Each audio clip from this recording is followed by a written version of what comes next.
Previously on Plotty Town. You don't think he owns an island? But I think he does, but not for, and probably for tax evasion purposes. I say that apropos of literally no evidence. I'm just, okay. Was that someone from that universe? Yes. The extended Fat Albert universe. Anyway, the FAU. Yeah. The FAU, yeah. Any way to reference Bill Cosby. Kendra Daniels is talking you out of it. She's like, I don't know, he's crazy, man. If you want to try it, go ahead, but...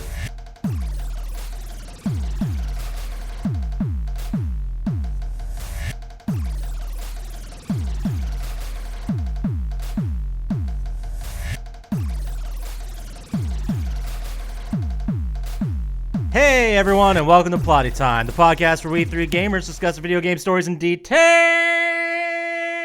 with all the necessary and appropriate backlash. On one side of the table, we have Chump Slap. Point this at his balls. If he makes a move, shoot to kill. His balls. On the other side of the table is Dr. Syintist. You've barely touched your banana kaboom. And my name is Poppascotch, and as I always say, we didn't cross the border crossed us. Welcome to Plotty Time. So we have a very super duper special episode for you assholes today. Oh. We are gonna sit here, we're gonna talk about some of the, I'm gonna go ahead and say the best Nintendo games ever released. Up there. Yeah. It's got to be top 10. Did this once before. And this is our number 2 setup. We're going to be talking about Nintendo games. What kind of games? Well, let's tease it a little bit, guys. What kind of games are we getting into today? Some genre-defying Seminal Yeah. RPGs. JRPGs, Some arcade games. side-scrolling beat-em-ups. There you go. Perfect. Perfect. So, do you guys have any fond memories of playing any of these games? I played the first 2 Final Fantasies. Oh. Fancy pants. I don't remember much of the second one. I did not play the third one. You didn't play them when they came out? Yeah, I did. 89. Yeah. No, you didn't. Soon after. I was there. You didn't Fucking do it. liar. Sometime after. But yeah, not right when they came out. All right. And was 3 released in North America, or was that Japan only? Or 2 was and that 3 just... are both Japan only. But I played Oh, okay. a remake of 2. See, he played it in Japanese in 89. So, Liar. so technically, he played it and didn't understand a single fucking thing going on. I got the gist. There you go. I picked up I know what I needed to know. Yeah. It's not a big deal.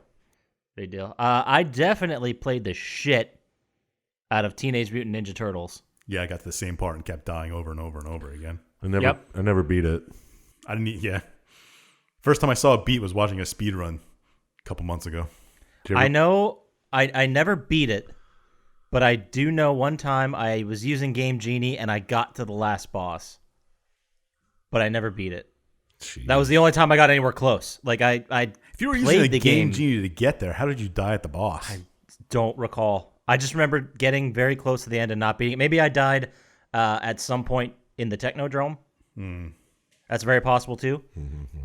But that fucking game, we'll get into it. We'll get into it. Oh, yeah. Also, we're going to be talking about today Teenage Mutant Ninja Turtles 2, the arcade game. I think I beat this one. No way. Can't you? Isn't there infinite continues? You can put in the code, which is BA, BA, up, down, BA, left, right, BA, select start, or just start if it's one person. That gives you 10 lives instead of your standard 3. So I beat it definitely using the cheat code. Yeah. For sure. But I remember it not being that easy. You think you do get some continues, right? Yeah, I think so. Not in the arcade, but Well, in the arcade, you could have 4 people playing at once. yeah. Yeah, this was the probably most direct port from the arcade to the NES Yeah. for the Turtles series. There were some changes we'll go over, but for the most part, it was pretty much a 1-for-1. But I always remember, maybe it's just me, maybe it's just nostalgia talking, but I remember the arcade's graphics being way more refined than the NES ones. Oh, yeah, Yeah, of course. definitely. Like they scaled it back for the home console release. Had to. Yeah. So Yeah, Nintendos aren't as powerful as arcade machines. so we're gonna get into it today. We're gonna talk about count 'em 5 Nintendo games. Hopefully. Whoa. And how about we'll start with the Final Fantasy game? How does that sound? All right. Start with Final Fantasy 2. No. Final Fantasy, from what I saw, it was released 1987 Yeah. In Japan. for the NES and the Famicom. So, Dr. Scientist, this is your jam. And, man, I'll tell you what, I tried, man. I tried really hard. But they throw so much information at you. And the videos we watched, it was like a 10, 12-minute summary Yeah. of just what happened in Final Fantasy 1. And I was like, holy fuck, this is dense. Yeah. It's just information. I was It. not prepared for that at all. So let's lead us through, Dr. Scientist. Final Fantasy, OG, where do we start? All right. Well, you kind of just wake up as 4 warriors with orbs. You just start that way. And the only place you can go is the town and the castle. And you go in there and you find out that the princess has been kidnapped by the knight Garland. Oh. So you got to go save her. So you do. You go up and you fight Garland and you save the queen. Are princess. you saying they ripped off the plot to Super Mario Brothers? That's what you're saying? No, that's not what I'm saying. That is exactly what he's saying. That's what I heard. Princess is in another castle. I'm pretty sure they say these exact words. Monkeys throwing barrels. Anyway, sorry. Go ahead. But the king's all happy, so he fixes the bridge that has been destroyed so you can go on with your quest to you don't know what it is exactly yet. So you walk to the next town and you beat up some pirates and steal their ship, which is ironic. Eh. And then you start this large fetch quest, series of fetch quests to do, where you go in this underground cave and you find a crown, and then you give it to this elf who turns out to be a bad guy, and then you kill him, and you get an eye for this witch. And then you give the eye to the witch, and she gives you an herb, which wakes up the elf prince who's just been cursed. Yep. And he gives you a key, and the key opens magical chests, and then you find TNT in one of the key chests. And you give it to this dwarf, and he opens up the rest of the world for you, basically. He like blows up the Panama Canal. So you get to the ocean, so you can go to islands and Yeah, shit. you can go anywhere you want in this game right now, Whoa. as long as there's a port you can land at. So you go to the first town, which is right outside where it is. And the earth's dying. It's going to kind of, crops aren't growing or whatnot. And the people tell you there's a vampire sucking power from the earth. So you go and you fight the vampire. As one would. Yeah. Sure, naturally. They And, have to die. You find out he has a ruby, and you take the ruby. And after you kill the vampire, the guys tell you that you can go talk to this Sarda. He has information about what's happening. But you have to pass this Titan, and he wants the ruby to eat. So you Eat give him- it? Yeah. I'm pretty sure he eats it. Huh. What See- a waste. He's a Titan, though. So you give him the ruby, he lets you pass, and you go talk to this sage, and he tells you that the actual cause of the earth dying is even further down in the cave, and you need this rod to get there. So he gives you a rod. Did you say rod? Yes, R-O-D. Gotcha. Like a fishing rod. Yes. Oh. I don't know. Or an inanimate carbon rod. I don't know. Of course. It's some right kind of rod. And you fight your way Good looking rod. Good looking rod. you fight your way through the Earth Temple, and you end up fighting what is known as a fiend of the elements, Lich here, who's the Earth Elemental fiend. And after you beat him, you can restore your Earth Orb, one of the orbs you were carrying. Where do you get the orbs? Did they ever tell you? No, you just kind of start with You them. just have them? Yeah.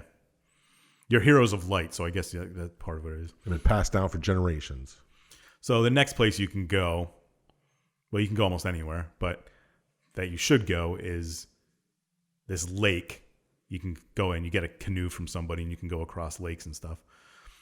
And you get to this town there, and they tell you that you have to, there's a bunch of sages there who tell you that you have to restore the orbs to try and fix the world, because everything's kind of going to shit. And I'll do it in the way I played it, not the way the game. Whoa. Yeah. Do you get the airship now? No, I did not. That's what First thing saw. I did was go to the volcano, because that's apparently where the fire fiend is. Obviously. Yes. So you go through the volcano and you beat Carrie. She's called Carrie in this, but she's Marilith later in other iterations. Who's like just a multi-armed snake who's whatever. And after you beat her, I went to the ice cave after this, which is in a similar area. Fool. What? You idiot. Yeah, I know. Yeah. Do you even play video games before? And you fight through the ice cave, annoying, and you find this stone which lets you awaken the sleeping airship that's buried under the desert. So now you can fly wherever you want. Badass. Yeah. And first thing I did after this was you can go to this like castle that's in the middle of these islands, and there's the Dragon King Bahamut's in there. And he gives you a test, and if you pass the test, he'll promote you, I guess, to better classes. And it's just go through this thing and get a rat's tail at the end of this long dungeon.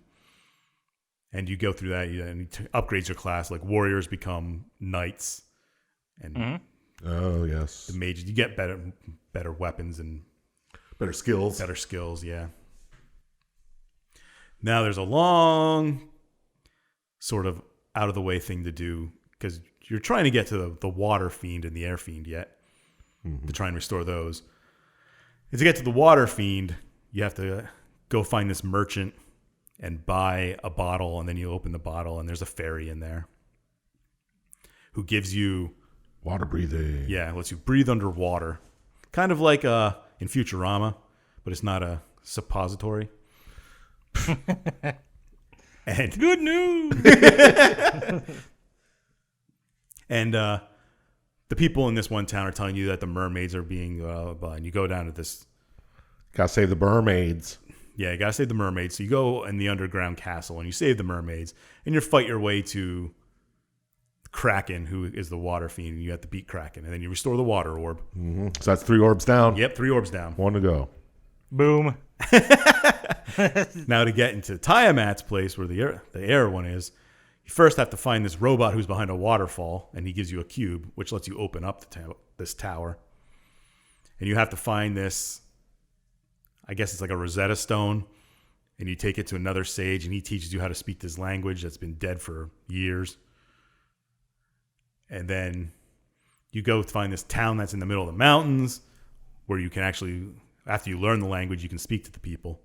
And they tell you that the fiends destroyed their civilization years ago, and they sent warriors back, and nobody came. But now that they also give you entrance into the Mirage Tower, which is where the air fiend is. So you fight your way through that. You beat the air fiend, Tiamat. Boom. 4 orbs. Yep, 4 orbs done. Quad orbs. Quad orbs. But then it starts to get weird.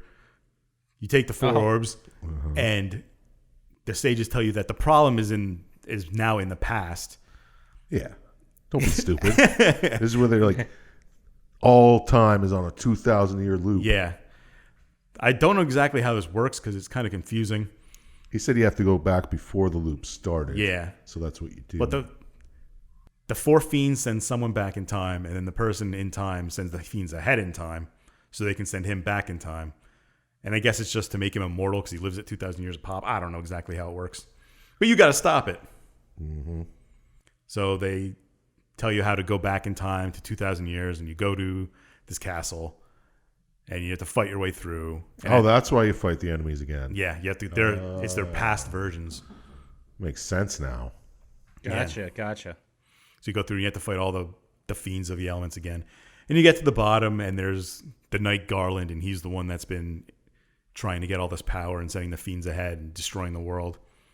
And you fight him, and he becomes chaos, and then you eventually beat him. He's a pain in the ass fight. It's one of the hardest I've ever played. And then you save the world. You stop the time loop, and everyone's everyone's grateful. happy. The world is saved. Your legends. Yay. No, they don't even know anything about it Because nobody they even fixed knows it happened. Yeah. They just speak of heroes saving the world. There's just a legend about it. Like dragons. Well, the dragons are real in their world, but I mean, in this world. yeah. Oh, in this one. What? So, I'm. This is firmly in the fantasy realm. Like there are dragons, there are layers, There's elves, yeah. There's elves, all kinds of fantasy Wizards. shit. I don't need you to go into the whole thing, but how do we get to the Final Fantasies we have today? Because they don't seem like they have any of that shit. Well, they do. They just don't Do look they? as different. Like, Yeah. I mean, all the Final Fantasies have nothing to do with the Final Fantasies beforehand, really. they don't even take place in the same world. I don't know. You don't know for sure. They got to be. Isn't Sid everywhere? There's a lot of things that recur through like themes through them all, like Sid and Moogles and Chocobos and the magic. But the stories are all independent. Like certain characters are in several installments, right? Yeah, yeah. They're not necessarily the same character, but they have the same name. And they do face. similar things. Yeah. Look exactly the same. Yes. And they talk the same, and they have the same history. Well, they didn't talk. They just kind of printed it's- text on screen at Well, this it's a point. fantasy world, so I guess multiple realities could have the same person. Yeah. How many names do you think fantasy people had? There's 7. eventually going to be more. So here's the question I have then. So is this like a Jacob's Ladder scenario? Like, are all these fantasies happening in... Dick piercings? Wait, what? No, like at the end of the film Jacob's Ladder, Never saw where it. it's all it wasn't a real narrative. It all just happened in the guy's head. Maybe. We never know. It is a I mean, it's a video game. It always it's fake. God damn it. No, you know what? Never mind. No, what are you saying? I don't get what you're saying. I'm saying, have you ever seen a movie? This is a contrivance, a convention by now. You see a movie or play a game, and they go through the whole story, and then at the end of the thing, the twist is, oh, it was happening in someone's head, or it was a dream, Well, or no, all that whole like Dallas was the famous example. Oh, okay. No, this Of the Who Shot really Jared happened. thing. Nobody just because of the time travel. Nobody really knows it happened. That sounds like a perfect excuse for a lie. Yep. Also, I mean, I don't even know what that means. It's a perfect excuse. Like, we did this. No, you didn't. Nobody's ever heard of that. Like, oh, we did. We fixed the time loop so you didn't hear about it, but... I could say that. Yeah. yeah. It's like, I've saved the world 6 times. No, you didn't. Well, I fixed the time loop each time, so you wouldn't know about Yeah, it. you wouldn't even know. So that's why I should get this meal for free at Denny's. Sir, this is the Denny's. Sold. Well, I mean, if you save the world, I guess we'll But yeah, I guess you could give you lie a free about grand slam. Oh, jeez. So that's the first installment, huh? It. Yeah. I was very impressed by how much information was conveyed via text. Like, how long... what are the speed runs like in this game? Like, how long can you play it? Yeah, like no glitch speedruns, really. I watched a speed run over a couple of days. That was like 9 hours with no glitches, just straight through. It's pretty good for a Nintendo game. Yeah. Yeah, it's nuts for a Nintendo game, right? Yeah, but there's like tasks that can do it quicker and things like that. Interesting. And there's a lot of updated, re-released versions that are a lot easier and quicker. Because a lot of the fights were very precise and very difficult. Yeah. I could see playing it on my phone. And they were all... This is turn-based, right? This is Yeah. turn-based Yeah. with an attitude. No, it's just turn-based. Oh, it's got an attitude. It's got an attitude. It took forever. And one thing that sucked in the first one, I don't know what happened in the second and third one. Like if you aimed at an enemy on your turn and it died before you went, you still swung and missed. Like it didn't go to a different enemy. That's fair. Good old games. That's 1987 for you. Yeah. So, I mean, honest question. And this does make me sound like a dick, but honestly, was this fun? Like, I enjoyed it. or was it more of a... I mean, it was a different time, too, so we didn't have, like, the wide different types of games that we used to have. Yeah, this had to be like fucking a novel thing to play. You're like, holy shit, look at all this info. Yeah, like, the world building was pretty amazing, but the gameplay and the combat and stuff, like, it all build to something. It was an enjoyable experience. I liked it. I mean, it has to be. They made Yeah. 45 other ones. A lot of people like it. Yeah, a lot of people are really into it. I don't understand them, but Yeah, me neither. I don't understand a lot of people. no. It's not a walking sim and it's not a Metroidvania. Are you sure? Yes, I'm positive. You walk a lot in it, though. Yes, you do. What is a walking sim? It's like a. Or do we even not want to get into it with me? do Am you I really just want not going to to? get it? I don't think I'll ever understand it. It's Tell me a game that's a walking sim. Dear Esther. Never heard of it. What Remains of Edith Finch is probably one of the better ones. Never heard of it. I've heard of it. that one. I'm lying. I've heard of these. What was that? Everyone's Gone to the Rapture. Yep, heard of that one. What makes it a walking sim? You don't do anything? Yeah, You basically. just look at stuff? It's a storytelling kind of thing. Yeah. It's not a point and click? No. Not usually. There's no pointing? There's no clicking. I don't get it. You say walking sim, I think of track and field for Nintendo. Right, yeah, exactly. Was walking one of the events? Running. It's almost the same. Almost. Or Quap or whatever that game is where you try to run at the track guy.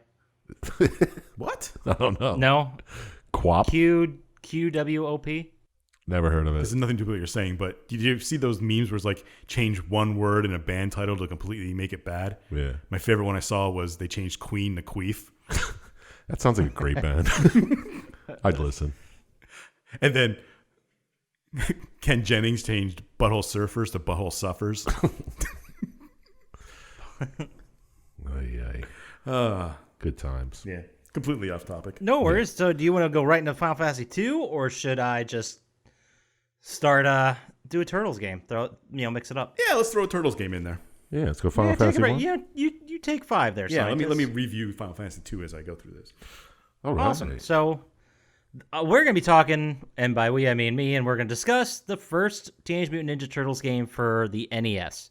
Now, have we all played this at one point or another? Oh my god, yeah. I'm sure everyone has. I feel like there was, like, every house had Super Mario / Duck Hunt, and this. I remember everyone having this. It was the Turtles. Yeah. You had to have it, man. You weren't cool if you didn't have the It Turtles. was released It was based on the 1987 animated series, and it was released after the show's second season. June 1989 for NES, developed by Konami and published in North America by Ultra Games. And this, when I was reading about it, I remembered. We'll get into that. But the goal of the game is to retrieve the life transformer gun from Shredder to turn Splinter back into a human. Yeah. There was actually a goal? Yeah, I didn't. Yeah, I don't remember that shit at all. Neither do I. No. But the concept of the game is it's a side scroller and also sort of a top-down. It's not an RPG, but you get between levels with like a top-down style. Almost like a walking simulator. Almost like a walking simulator. Exact. This is a walking It's simulator. a lot by the like way. Metal Gear. Yeah, that's a good way to put it. All right. But once you would go to different buildings, and I didn't realize this either, but the buildings in the first and second stage are supposed to be like Fifth Avenue in New York City. How? I don't know. I thought they were like some rural office buildings, but they're supposed to be like New York icons. Oh, well, yeah, I guess they are from New York. But During the game, as you're playing, you can switch at any time in between any of the four turtles. The only one that was worth playing was Donatello. Yeah. And then when he died, you just use Leonardo. yeah. But And then you started over. then you started over. Because using Michelangelo and Raphael, they had closer ranged attacks. So you had to get real close, and some enemies took, multiple hits, so you'd just be taking a hit. Yeah, and Donatello's reached behind him a little bit, Yeah. too. His was Yeah, and it, like, ridiculous.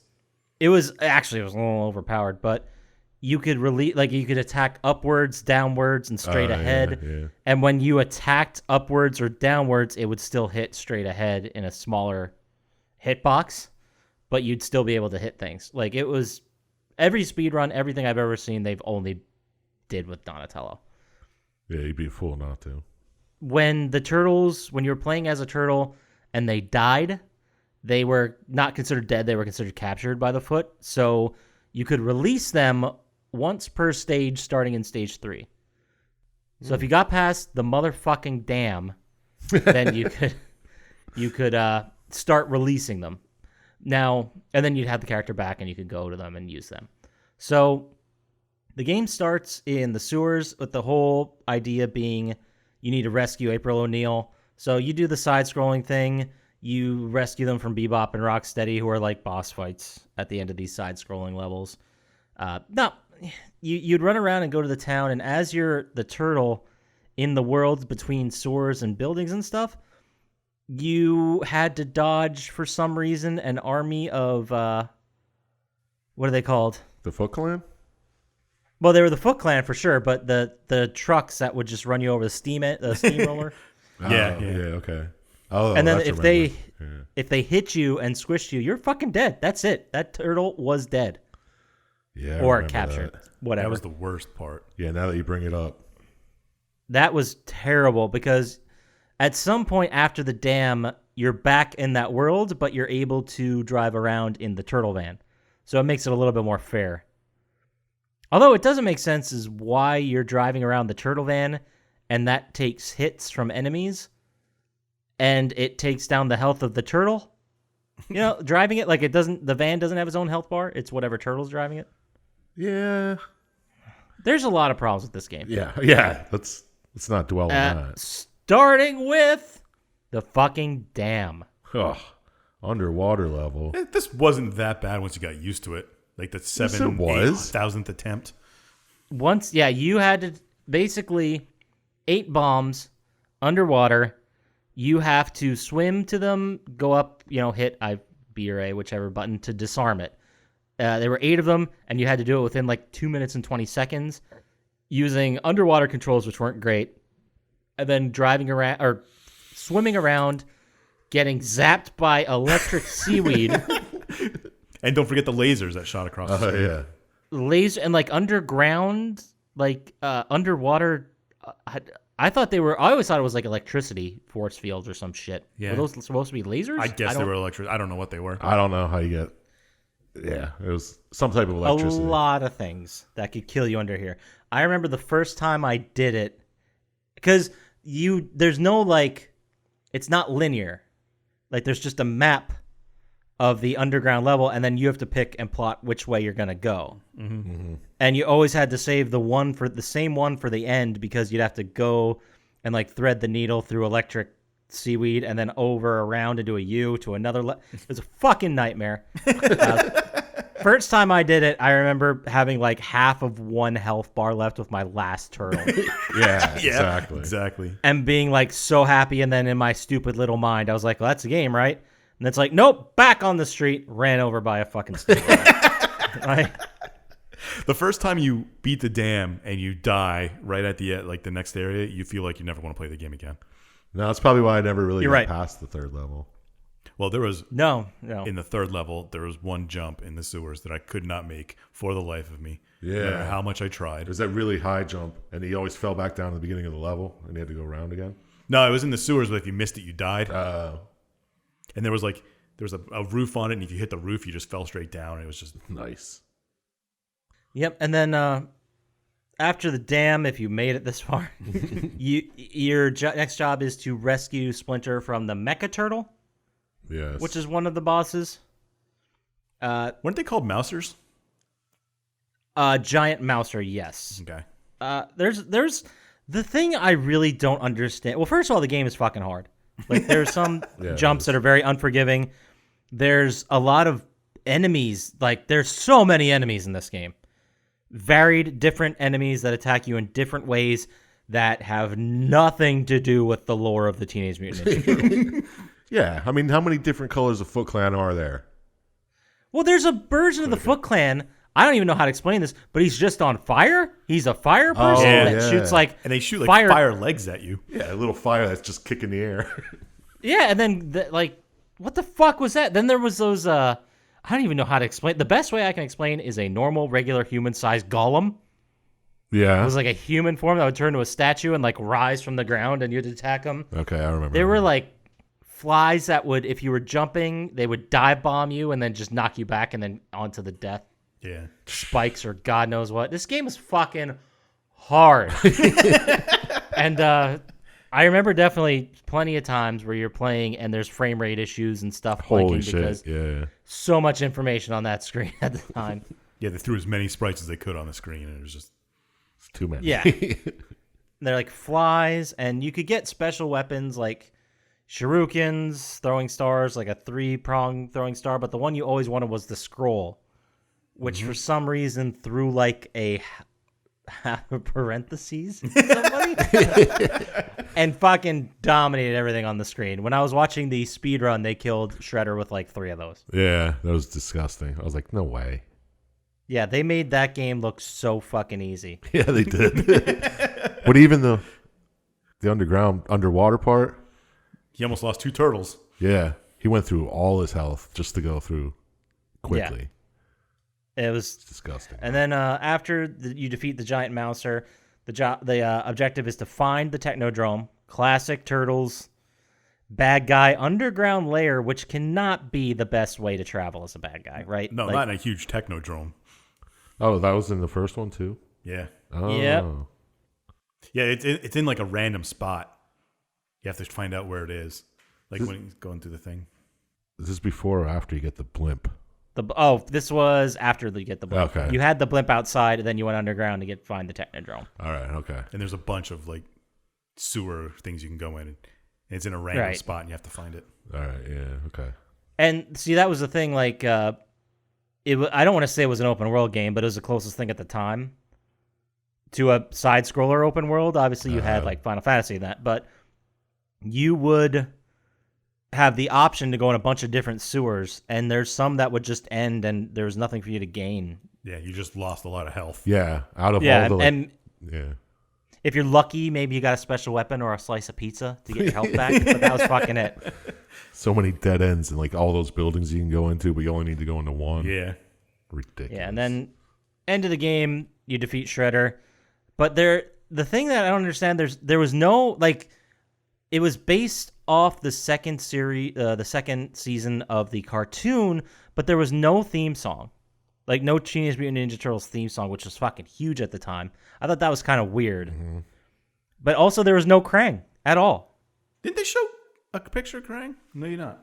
No, you get Krang in the second one. Was he even in the Yes. first season of Turtles? Krang? Yeah, he's been there since the beginning. Okay, I wasn't sure. And he wasn't, which is, I thought it was so weird that they had 70 million fucking enemies, including Foot Clan branded balloons that dropped missiles on you. Best enemy. And those giant mosquitoes. Oh, there's so many of those fucking things. But no Krang. The one enemy you actually could pull from, you them. Yeah. But that's if you've never seen or heard of this game, watch the speedrun or get a ROM of it or whatever. It is fucking nuts. It's 100% nuts. I would love a modern remake just shot for shot of this game. Like updated graphics. Just like beautiful graphics of same impossible game. Same 2D side scroller. Same fucking damn level to the T. Oh. And then, oh god, that'd be great. The end has to be changed though, because you turn Splinter back into a human. Get the fuck out of here.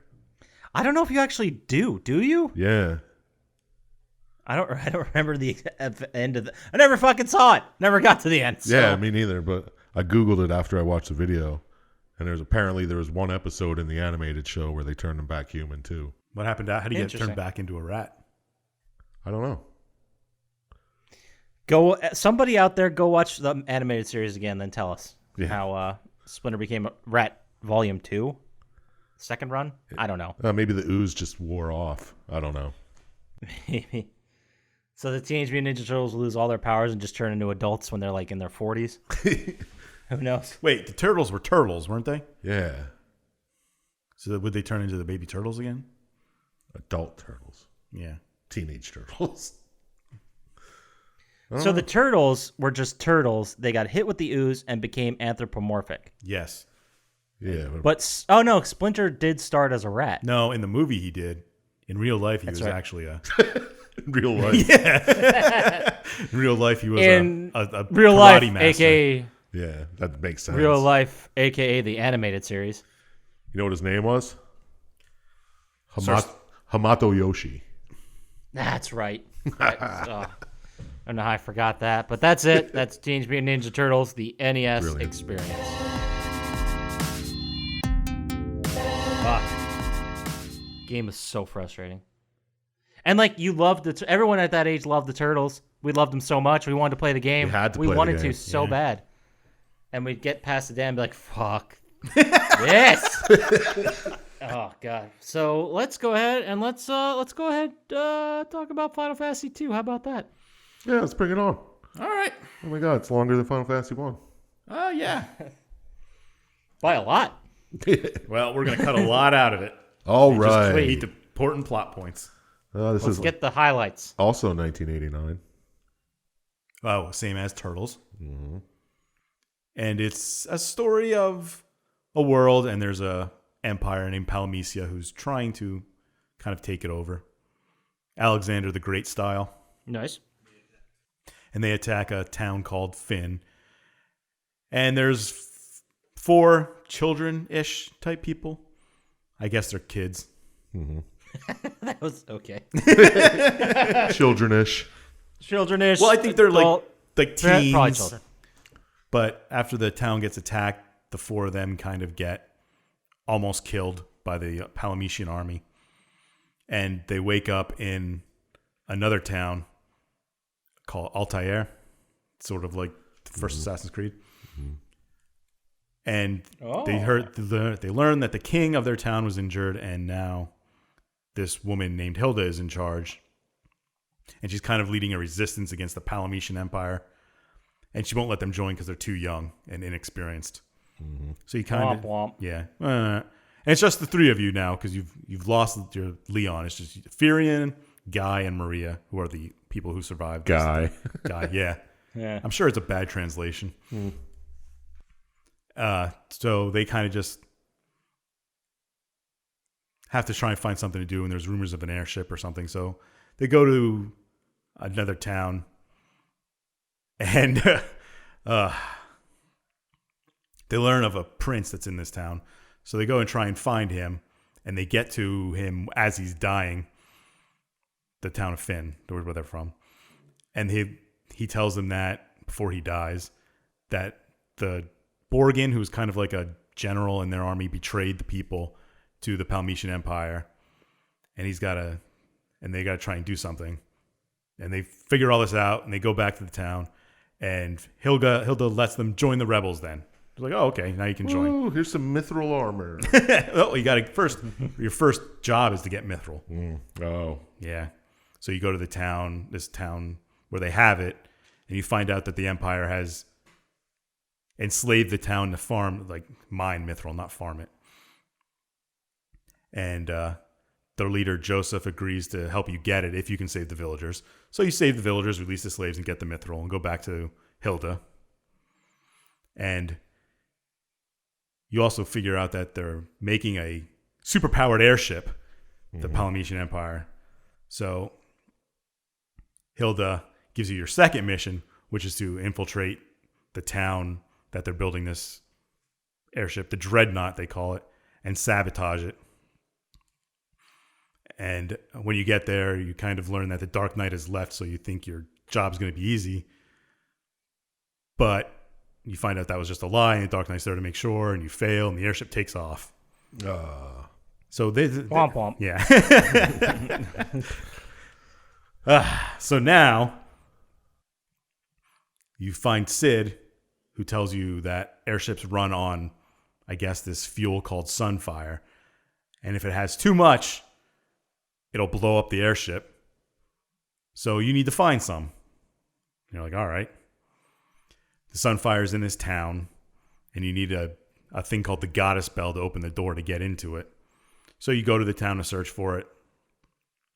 And you find that the prince's brother has fled with the bell.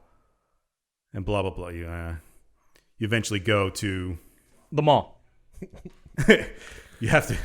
you go back to the town with Josephine because you have to go north, and he helps you cross the snow.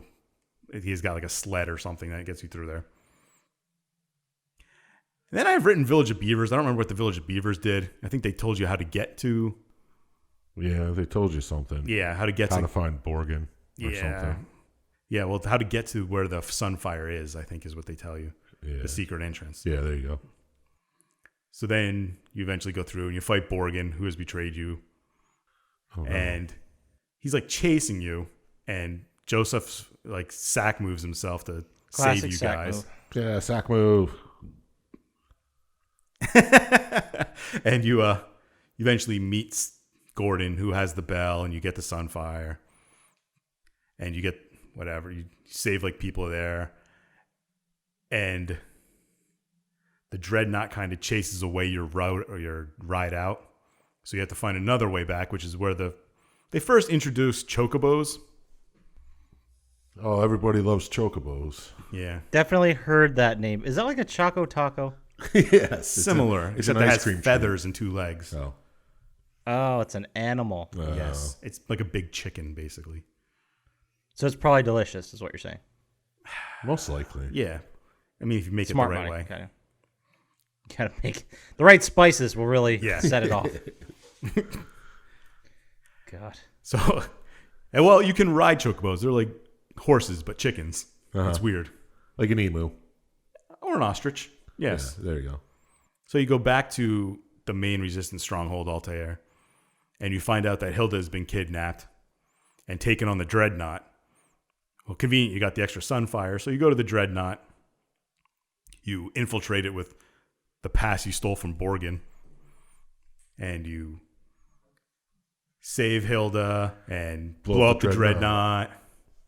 And everybody's like, yay! And you go back, and the king's all happy, and he's like, all right, Gordon, you're pretty cool. You'll be the general. And then he starts giving, like, you guys have other quests now. Tells Furion and Guy and Maria to go recruit the dragoons of the town of Dice. And he also sends the court, like, magician Minwu to find the magic spell Ultima, the ultimate magic spell. So you head to get to Dice, you need a ship, and you fight pirates and blah, blah, blah. You get the ship, and you start going around, finding random things you need later on, masks and rods and whatever. And you get to Dice, where the dragoons live, and you find out that it was poisoned, and everybody's dead. Mm-hmm. There's only one dragon egg left. And you also learn that there's one dragoon left who went searching for the spell Ultima, and he never returned. So he might be out in the world somewhere. So you go back to Altair to figure out what's going on. And you take a nap, and Hilda comes in and tries to seduce you, which is weird for a Nintendo game. Sure. And it turns out she's a monster, and she attacks and tries to fight you, which is a really annoying fight if you ever play the game. Mm-hmm. Mm-hmm. And you assume that, you've assumed since you killed the monster that wasn't the real Hilda, and you got to find out where she is. And you find out that she's been taken by the Palametian Empire, and they're going to throw a tournament, and whoever wins gets Hilda. Classic. Which is a very sex trafficky kind of way to do it. Or it's a trap. Or it's a trap, yes. It could be both. Wow. Mm-hmm. So you go to Palamecia, and of course it's a trap, and they throw you in prison. But you run into the thief who's been helping you along this whole time. I can't remember his name. Can you find Hilda in the prison? Yes, but the thief gets you out of your cell. Okay. And then you find Hilda. And then you go to Altair, and you're like, all right, everybody's back. We're all ready. Let's go back and take Finn and kill the Palametian Empire's ass. So you do. Yay, good job, guys. But after you take it out and you're celebrating, Hilda mentions that Minwu still isn't back for searching for the spell. So can you go check on him? Sure, why not? So you go and you get in your ship and you go through all these other things, blah, blah, blah. And you start going to the tower where Ultima is supposed to be. And you like go through the little, what the fuck's it called? Channel. And a big serpent comes up and swallows you. Mm-hmm. Kind of like Pinocchio. Exactly like Pinocchio. Yeah. And inside, you find that there's a town of people who've been searching for the Ultima spell and have been swallowed by this thing, and they can't get out, so they just built a town inside the Leviathan. Makes sense. I mean, what else are you going to do? And that's also where you find the last dragoon, whose name is Ricard. or Richard, whichever one you want. And he says he knows how to get out. He just can't beat the monster on the way out. He's like, well, you can join our party and we'll go out. So that's what you do. You fight your way out of the Leviathan, and then you can finally get into the tower where Ultima is. And you fight your way up the tower, fighting various bosses along the way. Sort of endgame dungeony. Sure. And you run into Minwoo, who's like, oh, I know what to do. I can open this door. So he kind of sacrifices himself. Sack move, door move. Yep. Second sack move of the game. This game has dose sack moves. I know, it's disgusting. And behind the door is the spell Ultima. So yay, we found it. Oh, sweet. So you go back to Finn, and you notice on your way there that most of the towns are destroyed. And there's a tornado outside of Finn just kind of hanging out. Mm-hmm. And talking to the villagers, you realize that the Polynesian Empire is inside, and he's destroying everything from inside the thing. Mm-hmm. Shit.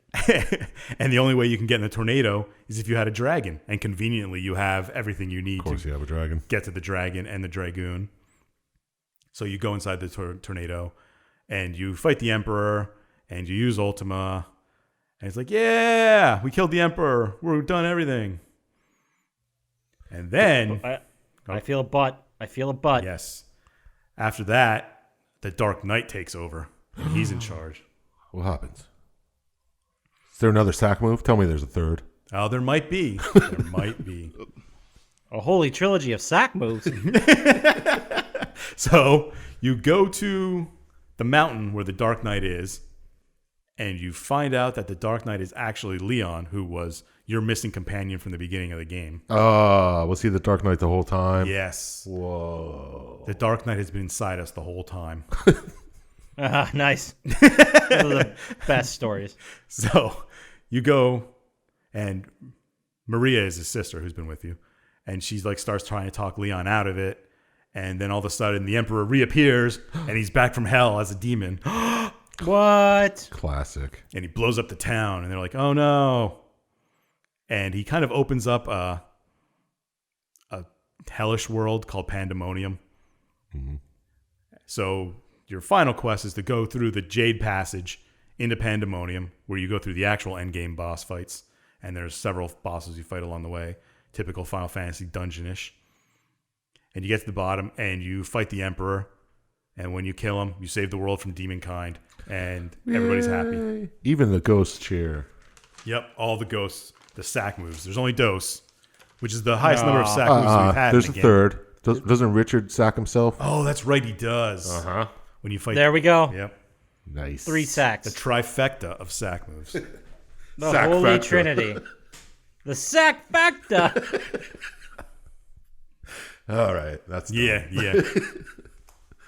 And that is it. That is the story of Final Fantasy II. Whew. Some orphans That's from so fucking much. orphans from a war-torn world come back and save the world from a demon emperor. We could have probably done a whole episode on that fucking game alone. Probably. We skipped a lot. That's absolutely insane. For a game from 1989, Yeah. that wasn't like Dungeons and Dragons where you basically filled in the blanks yourself. Yeah, it was all done for you. They had a weird Nuts. progression system of how you got spells and stuff. It was kind of annoying. But People loved it. yep. You sure did. Enough to make 74 more other games. Christ. My God. But did they ever make a Teenage Mutant Ninja Turtles 2? I don't Oh, know. I'm glad you asked. Because I did some research, and guess what? They did. It was called Teenage Mutant Ninja Turtles 2, the arcade game. Oh, you should have just stopped. Sick. Yeah, released in 1990, developed by Konami, and published by Ultra Games, just like the first one. Which, interesting choice, because they named it Teenage Mutant Ninja Turtles 2. So, basically saying that this is the second game. That would the number 2 imply. But it is a wild departure from the first game. Yeah, well, I mean, it's not that wild of a departure. it is still a side-scroller beat-em-up.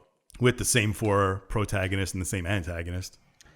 Yes, but there's no top-down section. This is a very on-rails, level-to-level beat-em-up style. Yeah.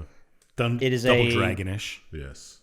yeah. I mean, there's bosses at the end of every level. It's very much on brand for what was in the arcades at that time for beat 'em ups. Yeah, it sure is. This is a pretty direct port from the arcade version with a few different changes. There are 2 new levels. Well, 1.5. The first part of Scene 3 is completely different, and all of Scene 6 did not exist. There were 2 new bosses in the Nintendo version. Tora, the dog-like blizzard beast thing, and Shogun, the robot ninja whose head just flew off and attacked you. Oh. Were those real things from the cartoons? I don't remember. I them don't at think all. so. I don't think so either. I mean, probably that anime show was on for 45 years. Yeah, right. And it's been rebooted so many times since we joined it. Who the fuck knows? Could have retconned it. Anyway, there was also a Bebop and Rocksteady fight that was replaced with a Baxter fight. Yeah, before he became a fly. And there were also Pizza Yes. Hut commercial ads in the back of the levels. Product placement. Yeah, it was a notable product placement for Pizza Hut logos. Those were your health. They were like a box of pizza that had Pizza Hut written on it. Because if you don't know, the Teenage Mutant Ninja Turtles love pizza. Love the delivery. If you don't know. Now you know. Now you know. Important shit you need to know. Now the other fun fact, which I didn't realize, the rear cover of the instruction manual provided a coupon for 1 free personal pan pizza at Pizza Hut. Oh, it's like Book It. Yeah, exactly. But it had an expiration date of December 31st, 1991. So you still have those. Damn. I'd love to see you try to get that honored. This is from 29 years ago. Would they give you a 29-year-old pizza? Probably have one. Probably. I think so. So the stages, we go through 8 different stages. The first one is a burning apartment building, which is it's a pretty clever little way to make it so you can't get into different areas. You know, there's fire in those rooms, so you can't go into everyone. But the foot will bust out of rooms and break doors down and start fighting you. They popped out everywhere. Is this an apartment Stairwells. building? Yes, it's an apartment building. There's also stairwells. Okay, I thought it was like the. April O'Neil's apartment building. I thought it was like her place of employment. But I okay, don't think so. That's all right. All right. For some reason, there was also boulders that would fall down the stairs. Well, yeah, That one I can't it's an explain. apartment building. Yeah, you ever see an apartment building on fire? So many boulders. I've never seen one without a boulder. So, the game basically, I kind of forgot the intro, but you pick which protagonist you want to use. Any one of the 4 turtles. They each have their own weapons, and they're definitely way more balanced than Teenage Mutant Ninja Turtles 1. You still want to play Leonardo, though. No, you would hit a button to attack and a button to jump. If you hit them both together, you'd do like a jumping attack, and there was no reason to use anything else. Yeah, because they couldn't hit you, and you hit everything. And it did like double the damage, and the animation was like super long. Like even if you hit him at the tail end of the thing, it still counted. Yeah.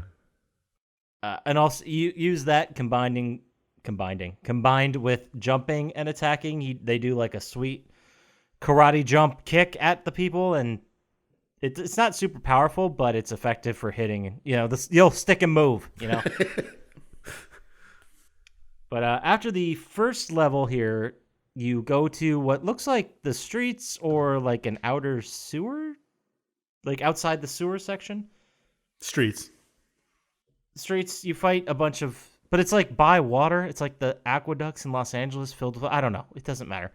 But the boss is Baxter, and he's in like a floating ship, like a little individual space pod shooting stuff at you. Okay.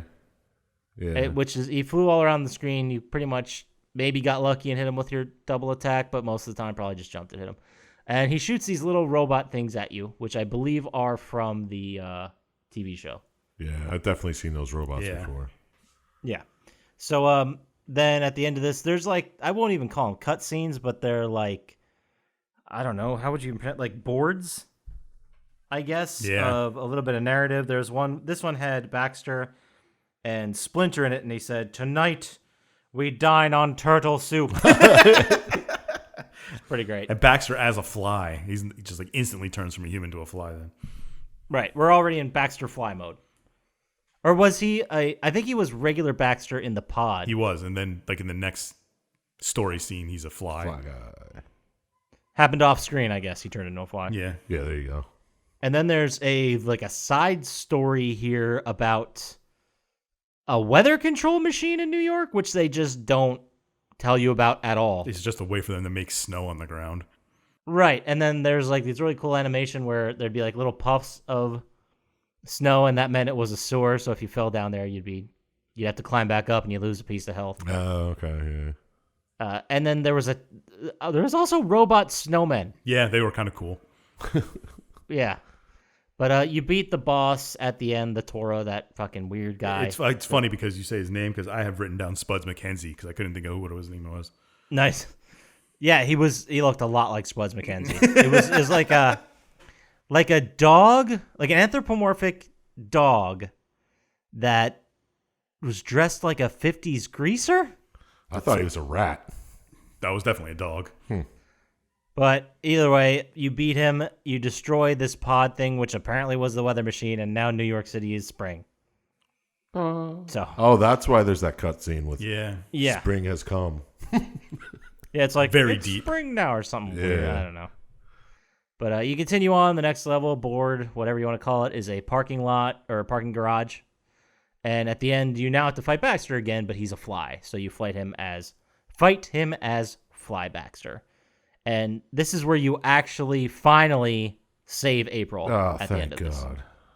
Yeah, this is the whole point so far was saving April. And then you get in the badass turtle van. Shit, yeah, you Which do. is so fucking cool, dude. And, you get on a highway. Is the next board? It starts as like a normal walking fight section, and then there's a section where you get on a skateboard and are flying down the highway, and you can like jump and attack things, and the skateboard will just stay underneath you the whole time. Yeah, It's that's very kind cool. of silly. It's kind of silly, but it's fun. But the bad guy, the main boss, is like a dude flying a gyrocopter and shooting at you. Yeah, I just assumed it was just, that. But anyway, then you kill that asshole, and the turtle van flies off the side of the highway. And yeah, and it shows in the picture it busting through like the barrier and flying off the highway. Yeah. And it also will show whatever turtle you picked as your character. If there's two of you, it'll show two of them. Oh, really? That's funny. Yeah, it's adaptive storytelling is what we call it. Wow. Way ahead of Yeah, its I time. know. Yeah. Way ahead.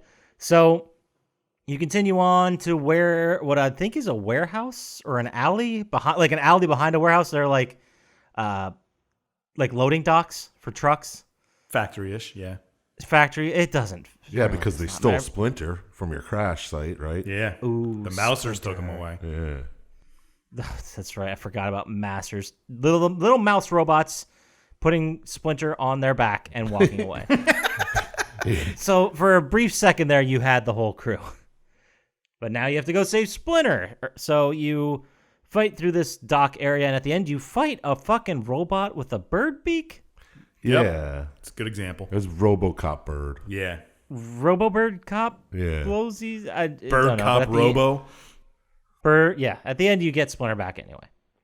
So you continue on. Now I guess the object is to get Shredder, stop the Foot Clan. Classic Yep. Turtles object. You get to a Japanese tea house. I guess it is, right? Like a lot of Japanese imagery and Yeah. And you got to fight like paper tea light. tigers Yeah. jumping off the wall. yep.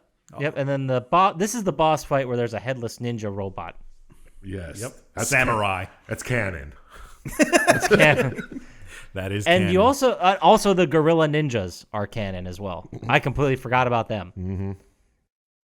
But he blows up because he was a robot, and then it makes a big huge hole in the floor, and you're like, "Yep." So you just jump down it, Yep. and you finally get to the last level, the Technodrome, which I remember being a huge pain in the ass. Yeah, because there's and tons of enemies at And you. there's like these turret guns that cover the top and bottom of the screen. You have to jump real quick and then hit them from the back. You fight another robot man chicken. The red one? Yeah. Yeah, the red one now, and he has a firearm for some reason. But then you're like, oh, sweet, I guess we're at the final boss. So then you fight Krang, who isn't really a great boss. He just kind of kicks at you. Yeah. Yeah. And then, was there a name for the body? I thought it was just Krang all was obviously the brain. The body's just a robot he sits in. Yeah, but Yeah. I don't know. You beat that, and then he just flies away as a brain. Yeah.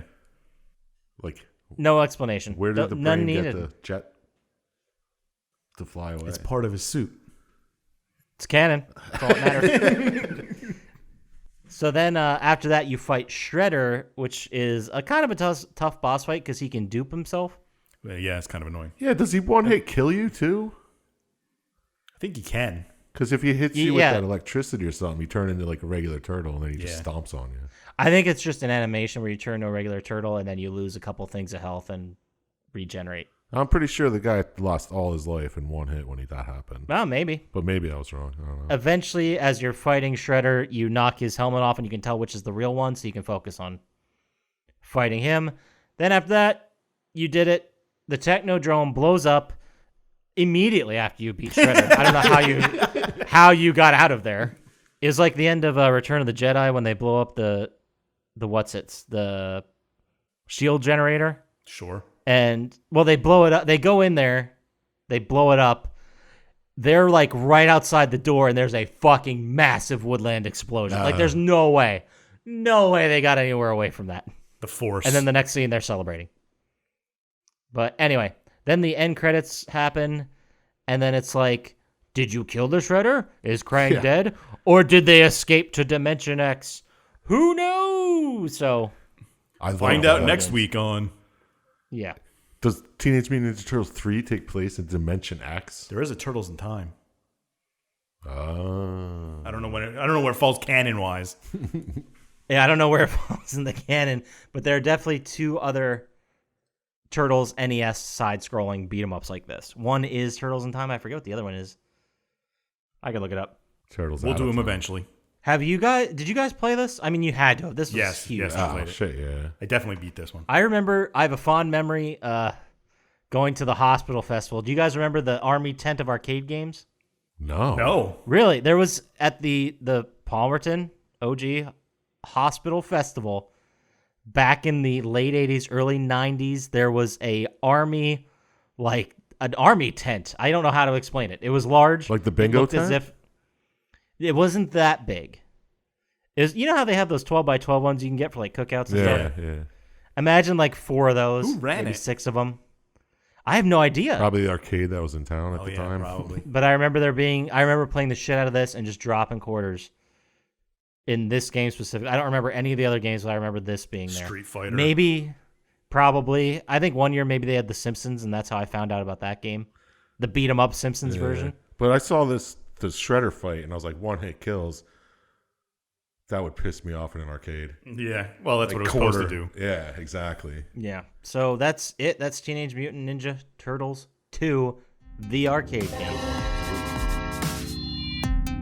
Oh, yeah. How do we finish out this episode, do you think? I don't know. But I think I vaguely remember there being another Final Fantasy game. Dr. Scientist, is that true? There's at least one more for the NES. They made 3? Yes. What was this one called? Final Fantasy, the Ultimate Penultimate. The Ultimate Penultimate? Great name. I like it. I'm trying to figure out what that would be. The final. It would be a really penultimate? great second to last episode. But no, there is a third one, Oh, my God. and it is extremely similar to the other two. What happens? Are there four kids again? Yes, and guess what? There's bad omens and bad things happening to the world. Do they have to get 4 crystal balls or something? Sort of. You gotta get 4 balls or something?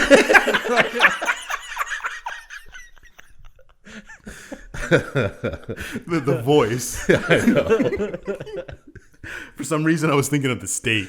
Like, oh, I just want to dip my balls in it. Oh, classic. But there's an earthquake that happens in the world. Oh, no. Is it a bad one? Yes, it is a really bad one. What is it, like a 10? I would say an 11. Whoa. But That's not earthquakes?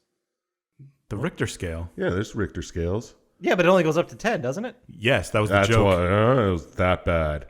They had to make a new level. Okay. Earth Shadow. Noted. Gotcha. Wow, I didn't know that would go over his head that high. Speaking of high. Boom. But these 4 inquisitive children want to go investigate a cave that kind of opened up Ooh, because of the earthquake. that'd be pretty neat. Yeah, so they go, and they go in, and they see a crystal in there, so they go to touch it, and they have to fight a giant turtle. Oh, no. But they beat the turtle. Oh, it all comes full circle. Yes. Fighting turtles. And they touch the wind crystal, and it imparts the knowledge of previous light warriors, and it tells them that they're the chosen ones, and they're going to have to save the world, unlike the other previous Final Fantasies, where they saved the world. Mm-hmm. And Different worlds. Though. Yes, and they're going to have to restore all the crystals and get their power. The power. So, Thank you. Just did that again. so they go back to the town, and you end up having to fight this djinn and saving the queen, Sarah, and blah, blah, blah. You eventually meet the Cid of this game, and he has an airship, and he decides, I can take you home, and then they go there, and they find this. They end up having to, I forget why they try to climb the mountain. I didn't write this down, and I didn't play the game, so I don't remember. Oh, no. But there's a mountain they try and climb, and a dragon kind of picks them up and takes them away. Okay. And drops them in this nest, where they meet a fellow by the name of Desh, who has kind of had amnesia. Doesn't know what he's supposed to do. But he does give them a spell called Mini, which shrinks themselves down. Oh, that's where you get it. Yeah. You said Desh is the guy's name? Yes. Desch. Yeah, okay. I don't know actually how it's spelled in the game translation-wise, but... So you get this thing, and you can go you find this mini village, and you go talk to people there. And, oh man, my notes are terrible. Is there a chocobo farm there? Yeah, somewhere. That's after the mini village. Yes. And there's also, you try and get ships, and there's Vikings with ships, and all their ships have been destroyed because the water temple is kind of on the fritz. Mm-hmm. So you go to this shrine to try and appease the Nepto, which is like the god of water or whatever. I don't know exactly. Oh, okay. And Sure. you see that one of the gems from the shrine is missing. So you shrink down again, and you climb inside the eye, and you find this rat who stole the gem. So you beat the rat, take the gem, grow yourself all biggins again, and put the eye in the shrine. And it calms the Nepto down. So the Vikings are all pleased and like, what do you want? We're like, we want a ship. So you give your ship. And now you can sail across the world. And then you learn some about the tower, the crystals from various people, blah, blah, blah. And you go to the Tower of Owen has one. Right, does she have one? Yes. Maybe. No, it doesn't. I'm trying to read my notes. I'm trying to remember where they go. So we got the water crystal already? Is that what, did we get that? From the pirates? Yes. Yeah, we already got that. Some skeleton pirate guy? yes. All right. Absolutely. But you end up in this Tower of Owen, and there's a Medusa. And the Medusa says something along the lines of, she's there to destroy the tower and drop the continent out of the sky, which doesn't make any sense to you because you don't know. It's just you're just on an island. It can't be in the sky. Mm. But you eventually beat the Medusa, and Desh finally gains his memory. He's like, oh, I used to work in this tower. I keep the reactor fixed so the continent doesn't fall out of the sky. And they're like, oh, okay. What does that mean? Nothing. Don't worry about it. Go find the power of fire. So he sends you towards this dwarf cave because they know where the fire is. And dwarves there say their horn of ice has been stolen. So you go find who stole it, beat him, and then you start being followed around by the shadow. But you can't do anything about it. It just kind of follows you around. You take the horn of ice and put it to where it belongs. And the shadow awakens. I can't remember. I didn't write the boss's name here. I don't remember who it was. The shadow? Yeah, I don't remember. And then he steals both horns and runs away. He's like, ha, I'm going to get to the fire crystal first. So you eventually chase him, and you beat him, and then you awaken the power of the fire crystal, and you have more jobs you can do, because that's how job progression works in this game. Nice. I don't remember why you go to this town of Tackle. People told you to. Tacos? Tackle. Taco Tuesday. Do you guys have tacos? I wish. Yeah, you're making me hungry. You go to this town, and a guy named Hind takes you and jails you, because that happens in every game. And so to get out of jail, you shrink yourself down to mini, and you escape. And you find out the king has been kidnapped by Hind. So you chase Hind down, beat him, and save the king. Yay! Yay! King Argus, is that his name? Yeah. Yeah. So you take him to his castle. And he's like, to pay you back, I'm going to turn your regular ship into an airship. And you're like, oh, that's cool. Wish you could do that all the time. That sounds pretty dope. Yeah. I know, right? It's kind of like those planes that can take off from the ocean. It's like an airplane had a baby with a boat. Exactly what it is. Sexy. Ow! So you get in your airship and you start flying, and you fly off the edge of the continent. And apparently everybody was right. Your continent's a floating continent. And there's a whole world beneath you. Oh my God. And it seems flooded. And you can't understand why. And you come across the Temple of the Water Crystal. And the crystal is broken. And the crystal tells you to search for Elia. And since there isn't much left in the world, you eventually find her. And she mentions that after the earthquake, everything kind of sunk into the ocean because the water crystal has been going fritzy. So you tell her that they need her, and she comes with you to the water temple, and you fix the crystal, and you're attacked. And then Elia kind of just like, all right, now you have the power of the water crystal. So you got 3 crystals power now. Pretty sure she does a sack move here too. Yeah, it's a sack move. Yeah. To give you the power. I mean, but now that you've restored the water crystal to its thing, the flood is kind of reversed, and the world reverts to what it was before. So you try and get in your ship, and you find out that some asshole has changed your ship to the docks, and you can't get away. What a trickster. So you go and find this guy and beat him, and he kind of just like, haha, you can't get my crystal, and he smashes it. And you're like, Is that no. Goldor with the Yes. golden crystal? Yes, he has a gold crystal, and everything is gold. He's like King Midas. Mm-hmm. But you also find a bunch of people who tell you that since the earthquake, the dark and light have become unbalanced, and they've got to try and balance them out again, because that's how the way the universe works. Similar to Kingdom Hearts, Yes, if you remember obviously. that. I have you go, and you crash into a place. You get shot down. That's right. You're flying over, and you're shot down, and you crash.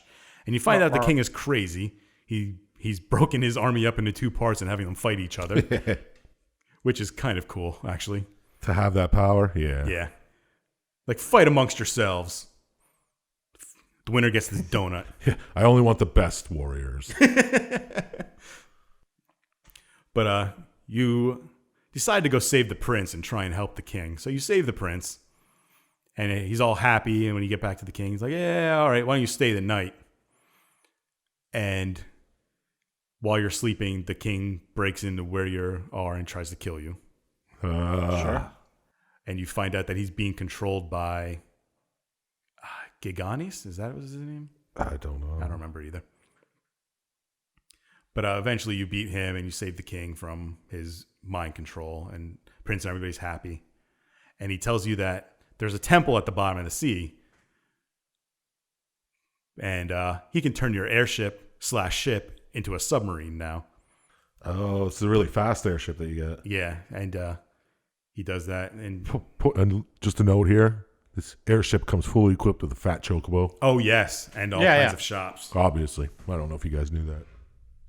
Don't all airships? Isn't that how they float? Yeah, that's what I thought. So you go to a castle that's known as Doga's Castle, where this fella named Doga lives. Mm-hmm. And he starts telling you that the great wizard Noah had been teaching him, Une, and Zand, I guess, the ways of magic or whatever. And then when Noah died, he gave each of them a present. And he gave Doga magic, he gave Unai the dream realm, and he gave Zand the experience of humanity, which seems like a real shitty one to get after the other two. Short straw. Yeah. Yeah, right. And Zand was understandably pissy about it because now he's mortal. And so he stole the Earth Crystal and caused the earthquakes and was trying to bring back the darkness because I guess it's very I'm goth mortal, of him. Yeah. Everyone's going to die. Yeah, I'm going to take the universe with me. Fuck him. So you go to try to find Une because Doga says you need her help, and you eventually do. And they tell you that now you need the Earth Fang, so you got to go find that into the Cave of Darkness and blah, blah, blah. And then after you get the final Earth Fang, you go back and visit Doga, and he tells you that to defeat Zand, you have to beat him and Une in a fight, which I don't know why they just don't do sack moves, but you actually have to fight them. So after that, you have the powers, and they tell you that you have to go to this tower and go to the place called Eureka and beat Zand. And this is where the show comes from. Sort of. Okay. Okay. Cool. So you go to get to the tower, you have to fight through this labyrinth, which is conveniently where the Earth Crystal is. Mm-hmm. So you get the Earth Crystal and you get the penultimate job requirements. Is it where you fight Bahamut? You can. That was kind of a side quest I ignored. Okay. Like the Bahamut, Leviathan, and Odin. Yeah, Those are like powerful summons. They kind of like in future games that come out, you have to fight them and then you can summon them. Yeah, in is battle. that the first instance of summons? I believe so. I don't think they were in 2. Interesting. But this is where they started.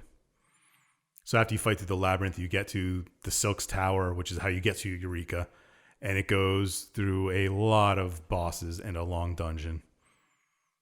And you get to this, I think there's 5 demons, dragons that are chained up.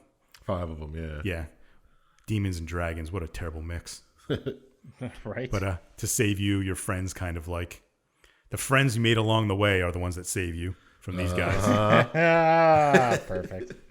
And then, so you break in and you see Zand and he's like, haha, it's too late. You can't beat me. So you beat him. Oh, snap. Naturally. But he ain't also shit. tells you that he's already summoned the cloud of darkness that's going to start annihilating everything. Oh, I'm so scared. So you go and you fight the cloud of darkness, and it absolutely destroys you. Oh, no. Can we be saved with a sack move? Well, Doga's already dead, but he revives you. Oh. Cool. And he tells you that you have to go to the Dark World and stop the cloud of darkness. So you go to the Dark World, which is also where you awaken the 4 warriors of dark, since you're the warriors of light. Makes sense. Yes. And they tell you that in the past, they have they have reined in the light to try and balance it out, but now the darkness is becoming too much, and you as the warriors of light are going to have to save or balance it back out. And eventually you fight your way through another dungeon of annoying enemies and bosses, and you get to the cloud of darkness, and all 4 dark warriors sack move themselves to weaken the cloud so you can actually beat them. Whoa, a quad sack. Yeah, Quad sack. it's one More giant and more sacks every time. It's one giant sack move, but it takes 4 people. Damn. A 4-man sack. Yeah, a 4-man sack move. Where's that hashtag at? We got the sack fecta and the 4-man sack. Sack factor. 4-man sackeries. But they weaken the cloud enough, and you fight the cloud of darkness and save the world from devastation again. Yeah. As warriors of light. Yep. So is that's it. That's all 3 of them. it. That's it. That's all we got. There's not more. Well, there are more, but they're going to be longer ones. Right. How? So these are those the 3 NES Yes. Final Fantasies? So after that they move up. Final Fantasy IV is an SNES game. Were there ever any Final Fantasy games on Sega? No. Or TurboGrafx They were- 16, I guess not. The first 6 were on Nintendo, and then PlayStation got 7, 8, 9, 10, 11, 11, 12, 13. 13 might have been on more than just PlayStation. Might have been Xbox. 15. How many are there now? Numbered? Well, yeah, what number are they up to? Well, they released 15 a couple of years ago, but there's various other. Isn't there like 15 X2 and shit like that? There's sequels to individual numbers, sequel things, and then there's spin-offs of other ones, and different games entirely. The numbered entries are like a new spin-off canon type, Yeah, like its own story. Yeah, its own world Yeah. and universe type thing. It's yeah. like similar story, different people. Gotcha. They started diverging a little bit at 4 because the first 3 were just like your Crystal Warriors. Yeah, it's pretty much just the same thing over Yeah. and over. Just different times it happened, I guess. Yeah, but I mean, it's pretty impressive that they mixed it up so much because the games they have now, obviously graphics are different, but story-wise, they seem to be in a whole other realm. Yeah. Like they've adapted with video games, and they're like, we've expanded, we've made things different, we've added stuff. Well, 14's an MMO. Yeah, there's a couple MMOs. 11 was an MMO too. It's interesting though how they do that because it keeps it open. So if people keep complaining and like these are too action, we want it to go back to their roots. They'll be like, all right, fine, we'll make a numbered entry that's more like Yeah, or we'll just do a sequel to the one you were talking about. Yeah. right, yeah, or just do a remaster of 7 again, and everyone will love us. Yeah, because there's 4, and then there's Final Fantasy IV: The After Years, which tells the story of what happened after Final Fantasy IV. And then there's 5, and then 6. You know what I just found out, Poppascotch? What's that? The Final Fantasy VII remake isn't even the whole game. What do you mean it's not the whole game? It's half the first disc Yeah, of the original it's about game. yeah. Half the first disc? That's what I was told. Yes, it's about right. That sounds like a It's a- prepackaged piece of horse shit. Yeah, It's, right? it's a way for them to pay $70 for 8 times for the same game. It's fucking insane. 8? Did you just say 8? I don't know. They're going to release small packages of it. Wow. And from what Zorchium has told me, the first $60 ends about, well, if you ever played it, when you leave Midgar, which is about halfway through the That's first disc. ridiculous. How many hours are we talking then for this version? Like, is there more to do? Does it actually feel like a full game? Or I feel like you got screwed out of money. It would be hard to say because I know there's more. Like, I know where the story goes. I don't know if Yeah, it I'd actually... be pissed if I pre-ordered it, got it, and I was like, Yeah, get What the the fuck is $90 this? special edition. And it's like, Yeah. oh, this is only the first. I couldn't even fight one of the ultimate weapons or whatever. There isn't a Wow. diamond weapon in this one. Yeah. I don't know. I'd be annoyed. It was full price, right? Yeah, I'm sure it was $59.99. Yeah. Horseshit. Why don't you tell us what Yeah. the price was, Poppascotch, as you look it up? I was actually looking up how many Teenage Mutant Ninja Turtles games there are. And there are a lot of them. Really? How many more for NES? For NES, they had the arcade game, obviously. Yeah. And then they had... Well, I have never heard of some of these. Holy shit. I know Turtles in Time and the Manhattan Project. I remember the Manhattan Project. Yeah. I remember hearing about it. Those were on NES, but holy fuck, there are a lot of games. Did they have a Turtles fighting game? I don't think so. I don't know why I thought that. There may have been, but I don't remember ever seeing it. Apparently, the last game that had the Turtles in it, aside from mobile games that were released, was a game called Nickelodeon Kart Racers Oh, yeah, yeah. That sounds like a fun game. Like from 2018. Mario Kart ripoff. Yeah, I'm pretty sure that's exactly what it is. Yeah, but with characters that are cool. Like Hey Arnold. and Angry Beavers. Pete and Pete. Yeah. Cat Dog. I am reading here as I go through this that Injustice 2 had Teenage Mutant Ninja Turtle characters that you could play as part of DLC Fighter Pack 3. Oh, so it was a fighter game, right? It was a fighting It was game, the but DC yeah. universe. Yeah, it was like Superman and Batman. All right. Maybe that's where I saw them.